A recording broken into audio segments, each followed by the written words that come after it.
So you won't believe how long no-code and low-code systems have been around, promising us that they were going to replace all software development. You won't believe the first time that they got introduced. I actually did some research and found that the first time that one of these two terms was used was around 2011 to 2013. So that means over almost 15 years now, they've been promising us that no-code and low-code solutions would replace software developers. Now that has to sound pretty interesting and familiar given a lot of other talk that we've heard right now. But these tools have not revolutionized software development. And after 25 years in the industry, I see this dangerous pattern, right? See, these platforms of these no-code and these low-code systems, they aren't freeing you from technical debt. They're actually creating a whole new generation of technical debt. And especially with all this new AI code coming on the scene, today I'm exposing why these shortcut solutions might be setting your company up for a massive amount of technical reckoning that could cost you a lot down the road. So let's dive into this today.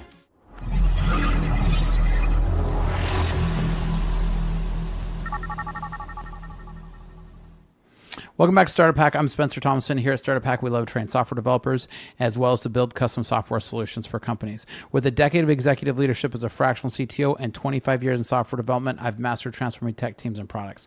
All right, so as I was saying, no-code and low-code platforms promise to democratize software development and let anyone build applications without having to write code. Now, this sounds incredible, but this promise is now over a decade and a half old, and yet it still hasn't happened. What I see with these systems over and over again is a massive amount of technical debt that gets piled up as somebody tries to hobble together multiple systems. Now, every no-code platform you adopt essentially puts your business operations at the mercy of a third-party vendor that you have zero control over. When these platforms change their pricing, features, or even worse, they shut down entirely, your entire business infrastructure could collapse overnight. Now, I've watched clients scramble when platforms suddenly deprecate critical features their entire operation relied on with no migration path available. Now, unlike properly engineered code that your team owns and controls, no-code solutions mean surrendering control of your technological destiny, right?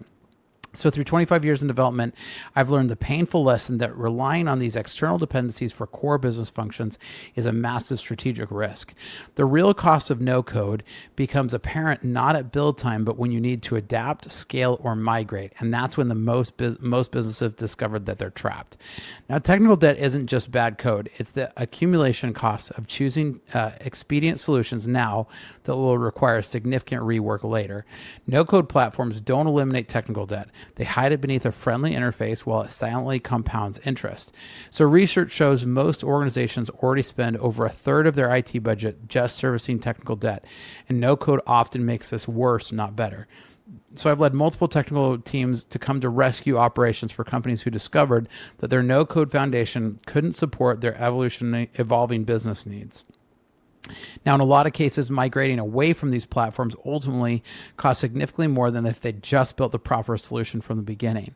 So the invisible debt accumulates until you've hit a wall where your entire systems need to be rebuilt from scratch, precisely when you can least afford the disruption. Now, no-code platforms excel at creating standalone applications, but create nightmares when you need complex system integrations. The drag-and-drop interface makes simple connections look easy, but they mask the incredible complexity needs for reliable enterprise integration. So I've seen companies resort to manual data entry between systems because no-code platforms couldn't handle seemingly basic integrations. Now, if you need integrations in your company, reach out to us because here at Startup Hack, our specialty is helping you connect systems so your company can work like a well-oiled machine. Check out startuphack.com/Spencer because we'd love to help you out. Now, the promised connectivity of these platforms often fails spectacularly when faced with the messy reality of enterprise systems and complex data flows. Every no-code platform creates its own ecosystem that rarely plays well with others, forcing costly custom connectors or middleware connections. I see one of the common ones is Zapier, right? I'll see people stitch together different systems with Zapier, and then later that bill grows, and suddenly it's multiple thousands of dollars per month. So this is something I've seen way too many times. Now, the rise of AI coding tools, many platforms now generate code behind the scenes, code that often duplicates functionality and violates basic software principles. Recent studies show that AI-generated code can significantly increase technical debt by creating redundancies and ignoring established software architectural patterns that a human would catch. One tech leader with 35 years of experience recently noted that he'd never seen so much technical debt being created in such a short period of time due to AI-generated code. So let me repeat that. He was so impressed with how fast it could generate code, and yet so blown away at how quickly it was generating technical debt for him. The long-term maintenance burden of AI-generated code can outweigh the short-term productivity gains by creating systems that become increasingly difficult to modify. And so that's why it's really important to make sure you understand every line of code that AI is generating for you, that a human can read it, understand it, and maintain it, right? While AI tools promise to make development faster, they can actually make your code base more brittle and harder to maintain over time. The combination of no-code platforms and AI generation creates a perfect storm of technical debt that will eventually require expensive human intervention to fix. Now, the other problem here is no-code platforms create perhaps the most extreme form of vendor lock-in that I've seen throughout my career.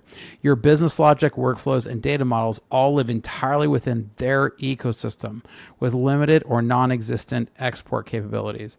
I've watched companies effectively have to start from scratch after years of development when they needed to migrate platforms. This lock-in gives platform vendors extraordinary leverage to raise prices, knowing your switch costs are prohibitively high. Many startups don't factor this lock-in risk into their technology decisions, making until far too late to change. What looks like the fastest path to market can become the most expensive technical decision in the long run. Now, for me, when I first started Clean Router in 2009, my business partner and I were both software developers. And so we were able to build a lot of systems. Now, while I look back at some of these systems that we wrote in 2009 and I kind of cringe at them, at the same time, I own the data, I own the pipelines, I own the code. I've had to go over the years and make edits to them. And while I don't love the code or the stack that we chose in 2009, heaven forbid, 16 years later, that code is still running. It's still safe. And it still doesn't have me locked into any other vendor platform and cost me very little to run every month.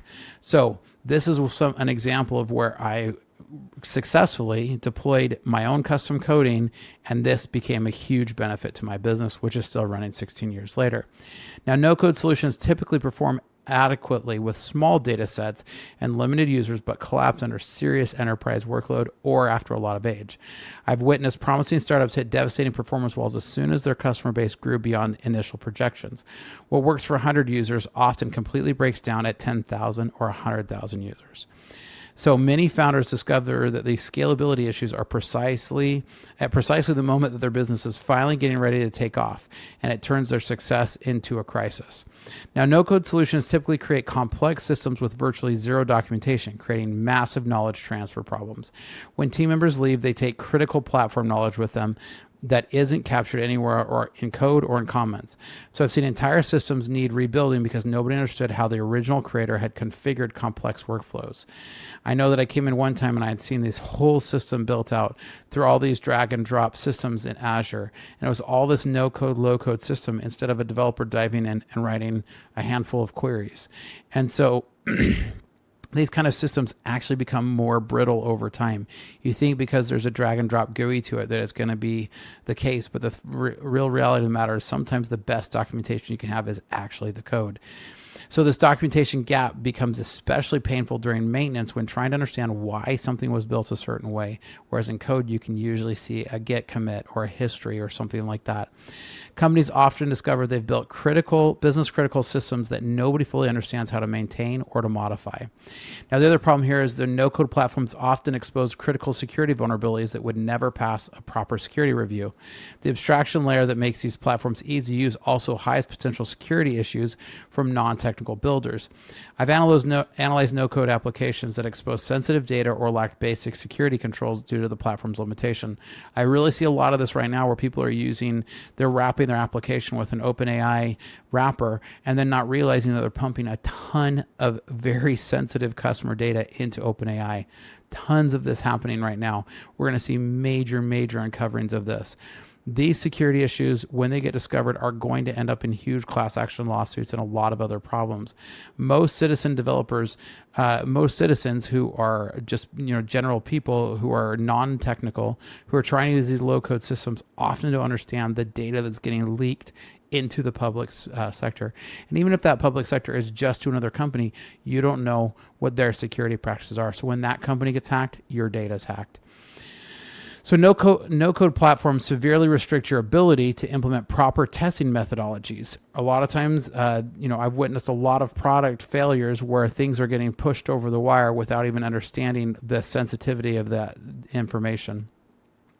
Now, no-code platforms force you into their opinionated way of doing things, and this is great if your needs perfectly align, but it becomes nightmarish if you don't. I'm working with a client right now who had worked with one of their vendors that built out this whole system, and it kind of worked for them, and on paper it looked like it was going to be amazing, but what they ended up with was this totally decoupled mess, and this low-code system ended up just being a total nightmare, and none of their customers love it. And that's why we're here to help them clean up the mess.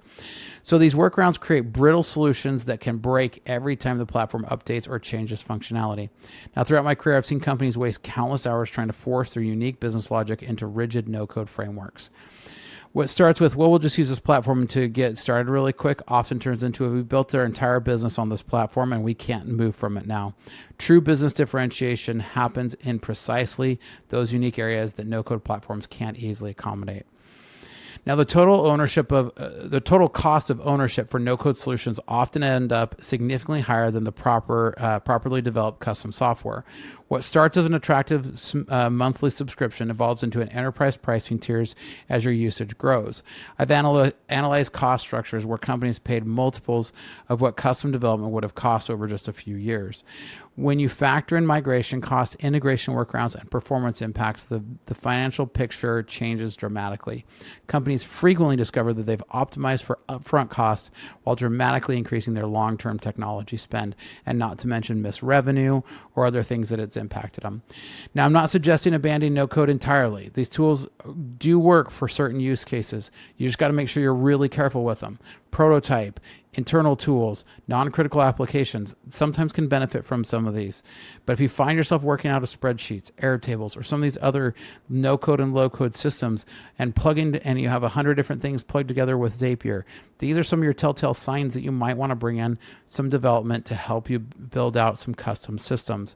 The key is understanding exactly where these tools make sense and where they create unacceptable technical risk and debt. After my 25 years in software development, I've found the most successful companies combine no code for speed with proper development for core systems.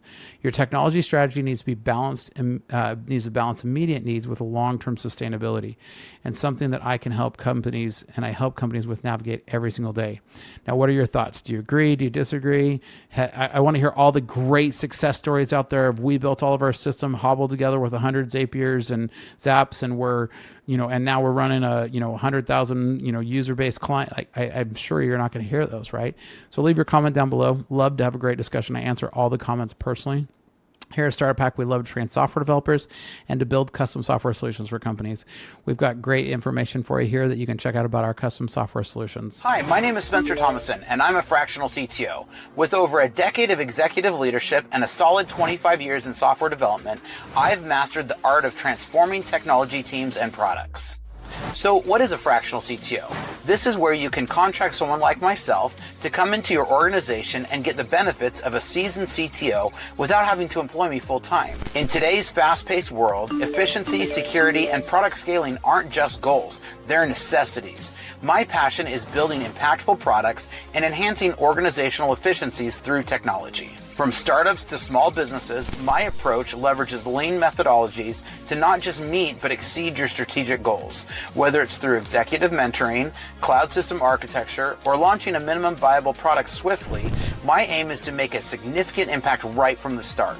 Recognized in the Arizona startup ecosystem, my journey has been about creating value and fostering innovation.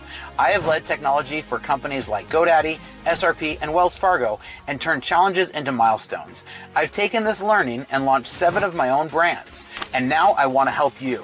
So if you're looking for a fractional CTO who brings a wealth of experience, strategic vision, and a proven track record, let's connect. Together we can build technology that not only drives your business forward, but also makes a difference.